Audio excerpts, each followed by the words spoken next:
Hi there, my name is George Sharp. I live in Farmington, New Mexico, city about a mile high in the Four Corners area. Um, I'm an old man with sleep apnea.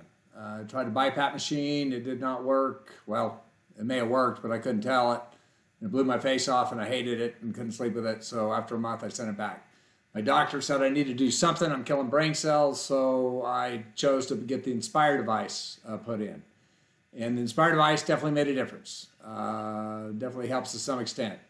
I then went down to visit my son at sea level. Farmington's a mile high. Went to Corpus Christi, and all of a sudden my sleep apnea is gone. My oxygen level is 5 or 6 points better than it was here in Farmington. And so when I came back, I talked my primary care into getting me a prescription for an oxygenator, and been wearing the oxygenator. And it makes all the difference in the world. Works better without the Inspire device turned on. The oxygenator knocks my sleep apnea out. Works far better than the Inspire device by itself. So this is the evaluation. Got data to prove both points. Let's start with the Inspire device, which is kind of what started this whole science project. So the Inspire device, I'm going to show you, is a little, I don't know if you can see that thing, about the size of a pacemaker that they put on your right side of your chest. They install it, and then they install a wire that goes up in your neck and ties into a nerve that goes to your tongue. And when you turn this thing on, using their little handy thing, I turn it on. And as soon as I turn it on, it flexes my tongue. Do I talk funny for a couple of seconds, and then it goes off. And stays off for 15 minutes, allows me to get sleep. But then it flexes my tongue through the night, so it doesn't fall back in my throat. So I don't quit breathing and have my oxygen level drop. Anyway, to put the device in is fairly simple operation, and recovery took about a month.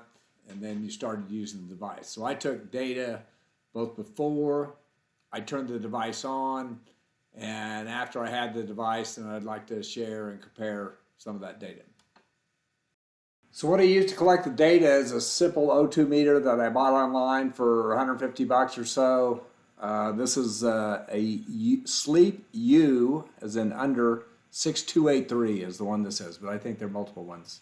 Again, I dump the data when I pull my finger out of this, and I open up my VI, which is Victor Isaac Health app.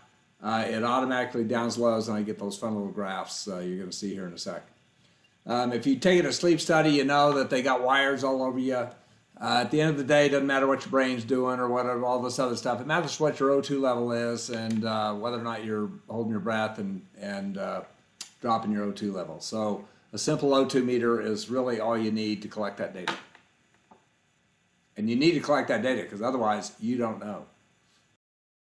So this is a graph that comes out of the VI Health app, again, and it shows the O2 level through the night. You can see the timestamp on the bottom, went to bed at around 9, got up around 5.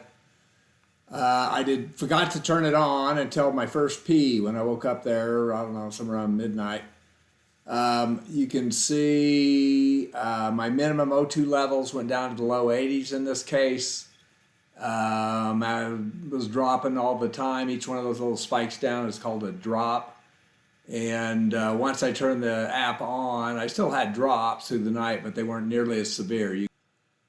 This is a plot of my O2 scores ranging from 0 to 10 on the left. Plotted in brown, and the little blue dots on the bottom are the different voltage levels I was trying. You can see, again, first off, a lot of scatter in the data. Some nights you sleep good, some nights you don't, whether you have your app on or not. Certainly with the app on, my O2 scores improved dramatically, went from an average below 6 to averages in all cases generally 8 or above, and really didn't make that much difference what the voltage level was. Just kind of depended on the night. Okay, this is where the rubber meets the road. This is the minimum O2 level. This is where brain cells start dying. Again, you can see a lot of scatter in the data. You can see that my average before Used the app, was a little bit above 70, and I had drops down close to 60%. So again, I was killing brain cells right and left. The app did not fix things totally. I still have drops, and I still come down into the low 80s, but a much tighter grouping. And again, voltage level really didn't seem to matter, but definitely improvement with the app. And finally, here's a plot of the number of drops or events per hour. Again, huge scatter in the data. Some nights are good, some nights are bad, but in general, went from 15 drops per hour through the night to down in the average of maybe 7 or 8. Again, voltage level kind of bounced around on that, but no real trend on voltage level. Too much scatter in the data. But obviously, definitely an improvement in the number of drops per hour with the sleep app on. So yes, the Inspire device works. Here's another night where I didn't turn it on until first P. You can see, again, drops well down in the 70s before it was on, and although a lot of drops, minimized in the 80s and not as many drops with the app on. So I go to visit my son and my grandkids in Corpus Christi, Texas. Sea level, I live mile high in Farmington, New Mexico. Oxygen level's a lot higher there in the air. And all of a sudden, I don't have any drops, very many drops at all. Never get below 90. Average O2 level goes from 92, 93% to 97, 98%. So obviously, having more oxygen made a dramatic difference. So I share this data with my primary care and get a prescription for an oxygenator. Sure, you look a little stupid, but it is way better than a C-pap or a Bi-Pap. Sure enough, it works. Here's a few nights before I turned the oxygenator on. Fairly normal night, lots of drops down into the mid 80s, average to 92%. And here's with the oxygenator on. Very few drops, nothing's getting below 90, and average oxygen level of 98%. Well, that's all I have. Sleep app, the Inspire Sleep app definitely helps some. Oxygenator really makes the difference. I'd bypass the Bi-Pap and C-pap and the Inspire app and go straight to the oxygenator. I think it's what makes the real difference. Good luck with your getting old journey. Mine sucks.